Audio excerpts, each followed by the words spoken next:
Bismillahirrahmanirrahim. Assalamualaikum warahmatullahi wabarakatuh. Dengan nama Tuhan yang Maha Pengasih lagi Maha Penyayang, bertemu lagi dengan channel Senyum Tipis. Kami akan menemani waktu Anda beberapa menit ke depan. Terima kasih sudah mau mampir. Semoga Anda semua dan kita semua disehatkan badan, dilancarkan rezeki, dikabulkan segala hajat. Semoga kita masuk surga. Semoga kita terbebas dari hutang. Amin ya rabbal alamin. Di antara fitnah-fitnah yang terjadi adalah munculnya kaum Khawarij, kaum yang memberontak kepada pemerintahan Sayyidina Ali radhiyallahu anhu. Awal kemunculannya adalah setelah berakhirnya Perang Siffin dan kesepakatan antara penduduk Irak dan Syam untuk mengangkat juru damai antara kedua kelompok.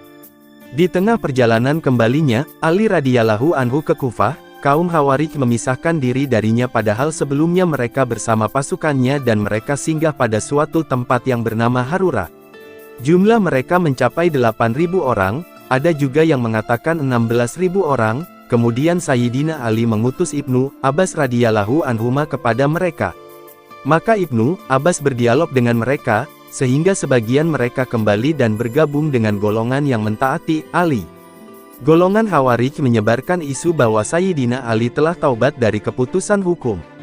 Karena itulah sebagian dari mereka kembali dari mentaatinya membelot. Kemudian Sayyidina Ali berkhutbah di hadapan mereka di Masjid Kufah. Lalu orang-orang yang ada di sisi masjid berteriak dengan berkata, "Tidak ada hukum selain hukum Allah," dan mereka berkata, "Engkau telah menyekutukan Allah, menjadikan orang-orang sebagai landasan hukum dan tidak menjadikan Kitabullah sebagai landasan hukum." Selanjutnya, Ali radhiyallahu anhu berkata kepada mereka, "Kalian memiliki 3 hak atas kami. 1. Kami tidak melarang kalian untuk masuk ke dalam masjid-masjid. 2. Tidak juga menahan kalian untuk mendapatkan rizki berupa rampasan perang Fai, dan 3. Kami tidak akan memulai untuk memerangi kalian selama kalian tidak melakukan kerusakan." Kemudian mereka berkumpul dan membunuh orang yang melewati mereka dari kalangan kaum muslimin. Abdullah bin Habab al-Urt melewati mereka bersama istrinya. Mereka membunuhnya dan mereka membelah perut istrinya kemudian mengeluarkan anaknya. Tatkala Amirul Mukminin, Ali bin Abi Thalib radhiyallahu anhu mengetahui hal itu, dan bertanya kepada mereka, "Siapa yang telah membunuhnya?" Mereka menjawab, "Kami semua membunuhnya." Lalu Sayyidina Ali bersiap-siap untuk memerangi mereka, dan berjumpa dengan mereka di sebuah tempat yang terkenal dengan sebutan Nahrawan. Akhirnya beliau menghancurkan mereka dengan telak, dan tidak ada yang selamat darinya kecuali sedikit saja. Nabi Shallallahu Alaihi Wasallam telah mengabarkan akan keluarnya kelompok ini di tengah-tengah umatnya. Telah diriwayatkan hadis-hadis secara mutawatir tentangnya. Sebagiannya disebutkan oleh Al-Hafiz Ibnu Katsir, lebih dari 30 hadits dalam kitab-kitab Sahih, Sunan dan kitab-kitab Musnad. Di antaranya adalah hadits yang diriwayatkan oleh Abu Sa'id Al-Khudri radhiyallahu anhu. Dia berkata, Rasulullah Shallallahu Alaihi Wasallam bersabda yang artinya akan memisahkan diri satu kelompok ketika kaum muslimin berpecah belah. Kelompok itu akan diperangi oleh salah satu golongan dari 2 golongan yang lebih dekat dengan kebenaran. Hadis riwayat Imam Muslim. Dari Abu Sa'id radhiyallahu anhu bahwasanya ketika beliau ditanya tentang Al-Haruriyah, beliau menjawab, "Aku tidak tahu apa Al-Haruriyah itu. Aku mendengar Nabi Shallallahu Alaihi Wasallam bersabda yang artinya akan keluar di dalam umat ini suatu kaum yang kalian menganggap remeh salat kalian dibandingkan salat mereka. Mereka membaca Al-Quran namun tidak melewati kerongkongan mereka. Mereka keluar dari agama bagaikan anak panah yang keluar dari busurnya." Hadis riwayat Imam Al-Bukhari. Nabi Shallallahu Alaihi Wasallam telah memerintahkan untuk memerangi kelompok Khawarij, dan beliau menjelaskan bahwa dalam memerangi mereka terdapat pahala dan ganjaran bagi orang yang membunuh mereka. Hal ini merupakan dalil kesesatannya kelompok ini dan jauhnya mereka dari Islam, juga bahayanya yang besar terhadap umat ini disebabkan fitnah dan kekacauan yang ditimbulkan oleh mereka. Dijelaskan dalam As-Sahihain, dari Ali radhiyallahu anhu, beliau berkata, "Aku mendengar Rasulullah Shallallahu Alaihi Wasallam bersabda yang artinya akan keluar satu kaum di akhir zaman. Mereka adalah orang-orang yang masih muda, akal mereka bodoh. Mereka berkata dengan sebaik-baiknya perkataan manusia, keimanan mereka tidak melewati kerongkongan, mereka keluar dari agama bagaikan anak panah yang keluar dari busurnya, di mana saja kalian menjumpai mereka, maka perangilah karena sesungguhnya dalam memerangi mereka terdapat pahala di hari kiamat bagi siapa saja yang membunuh mereka. Sahih Al-Bukhari dan Sahih Muslim Kitab Az-Zakah, Bab At-Tahrid, ala Qatlil Khawarij.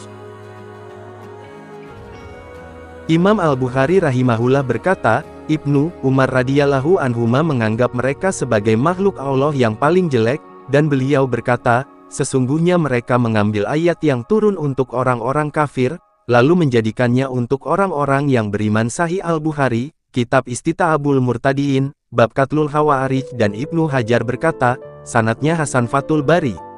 Al-Hafiz Ibnu Hajar rahimahullah berkata, mereka merupakan bencana yang sangat besar, mereka terus menebarkan keyakinan mereka yang rusak, mereka membatalkan hukum rajam bagi pelaku zina yang sudah menikah, memotong tangan pencuri dari ketiak, mewajibkan salat bagi wanita haid ketika dia sedang haid, mengkafirkan orang yang tidak melakukan amar ma'ruf nahi munkar ketika ia sanggup melakukannya, jika tidak sanggup maka ia telah melakukan dosa besar, menghukumi kafir pelaku dosa besar, menolak harta dari ahlut zimah dan sama sekali tidak bermuamalah dengan mereka, berlaku semena-mena terhadap orang yang menisbatkan dirinya kepada Islam dengan dibunuh, ditawan, dan dirampas. Silahkan buka kitab Fathul Bari.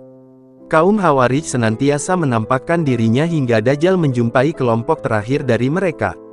Dijelaskan dalam hadits Ibnu Umar radhiyallahu anhu, bahwasanya Rasulullah shallallahu alaihi wasallam bersabda, akan tumbuh para pemuda yang membaca Al-Quran akan tetapi Al-Quran itu tidak melewati kerongkongan mereka. Setiap kali sekelompok dari mereka muncul, maka mereka pantas untuk dihancurkan.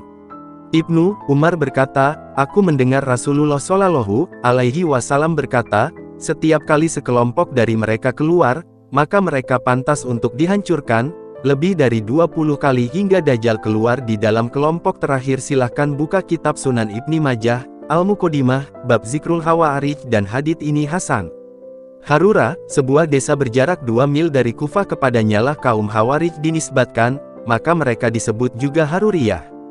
Abdullah bin Habab al-Urt at-Tamimi, beliau salah seorang sahabat Nabi Shallallahu alaihi wasallam yang mulia, dilahirkan pada zaman Rasulullah Shallallahu alaihi wasallam dan beliau menamainya Abdullah. Beliau dan Abdullah bin Az-Zubair adalah orang yang pertama kali dilahirkan pada masa Islam. Beliau dibunuh orang-orang Khawarij tahun 37 Hijriah. Nahrawan berarti 3 sungai, yaitu sebuah negeri yang luas di dekat Baghdad, Irak, pada asalnya adalah lembah Jarar, awalnya dari Azerbaijan. Sungai tersebut mengairi banyak perkampungan, lalu sisanya mengalir ke Dajlah di bawah berbagai kota. Dalam bahasa Persia dikatakan Jaurawan, lalu Islam memasukkannya ke dalam bahasa Arab sehingga menjadi Nahrawan, dengan huruf nun yang difathahkan.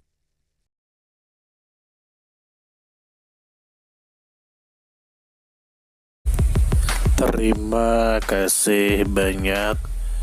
Mohon maaf jika ada salah.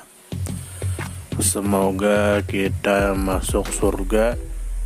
Semoga kita semua disehatkan badan, dilancarkan rezeki, dikabulkan segala hajat. Terima kasih banyak. Sampai bertemu di pertemuan selanjutnya. Salam damai.